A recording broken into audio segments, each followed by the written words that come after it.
The centennial of the publication of The Great Gatsby, 1925 to 2025, 100 years since the publication of The Great Gatsby.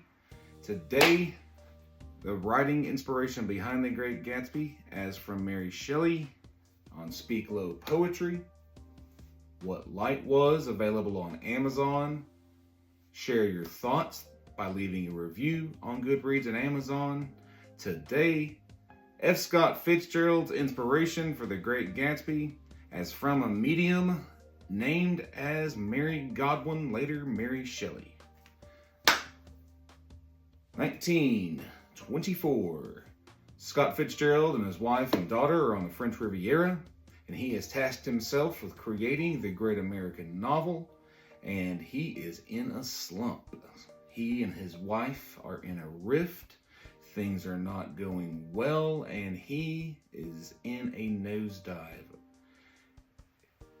From his location, he girds himself and finds romantic inspiration in the past writings of those he's admired, in Percy Bysshe Shelley and in Mary Godwin and later Mary Shelley.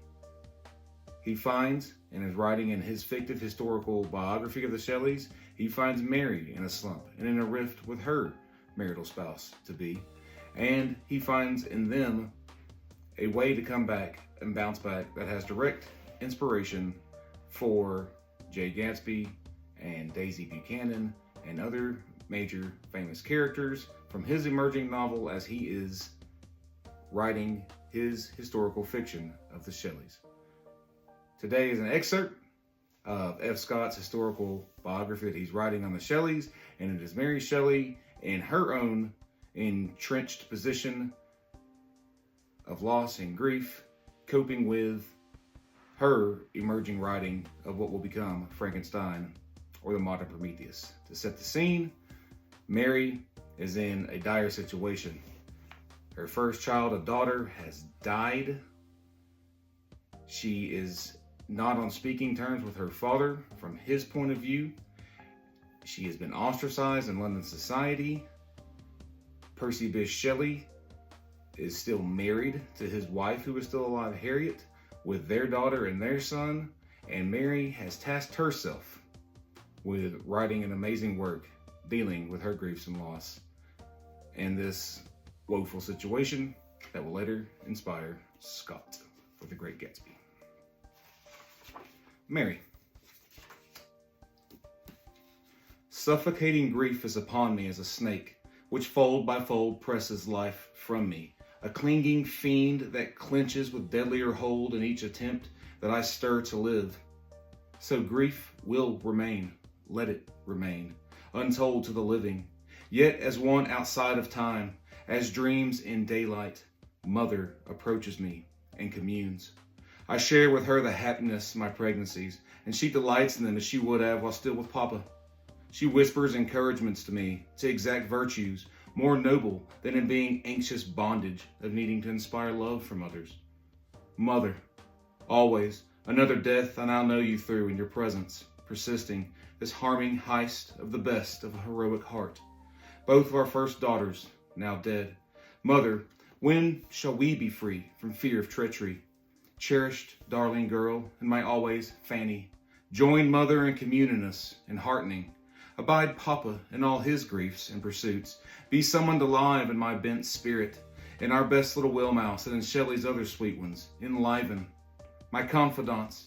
We will have life in all our destructions, and in reanimation, avenged. They still try to humiliate, to shame you, the hyena in petticoats. You haunt them. Live through me. My mothering muse, incite my fingers your power of death-challenging task. Quicken through me in each stroke and page. Let them use us well, else let them know the ills we do, their ills instruct us so. We will live, created again, in this modern Prometheus spurn. Equip me with process and patience to divine our galvanized revitalizing in this ink lasting, raising us who will not be dead. In spirit, the brevity of our narrative volumes, again repeated novel.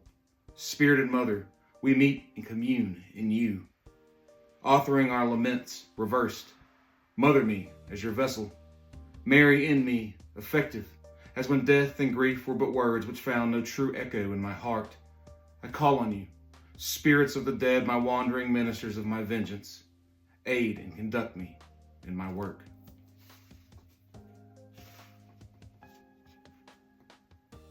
He would hope that, left to itself, myself, the slight spark of life which he's communicated would fade, that this thing which had received such imperfect animation would subside into dead matter. He might sleep in the belief that the silence of another new grave would quench forever the transient existence of the hideous partnered corpse, his captivated lover, which he had looked upon as the cradle of life.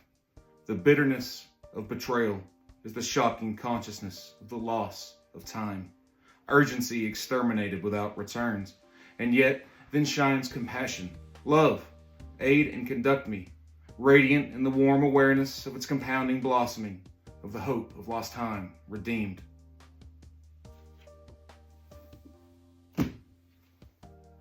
What Light Was, available on Amazon. Please share your thoughts with a review on Goodreads and Amazon for the centennial of the publication of The Great Gatsby, 100 years since the debut of The Great Gatsby.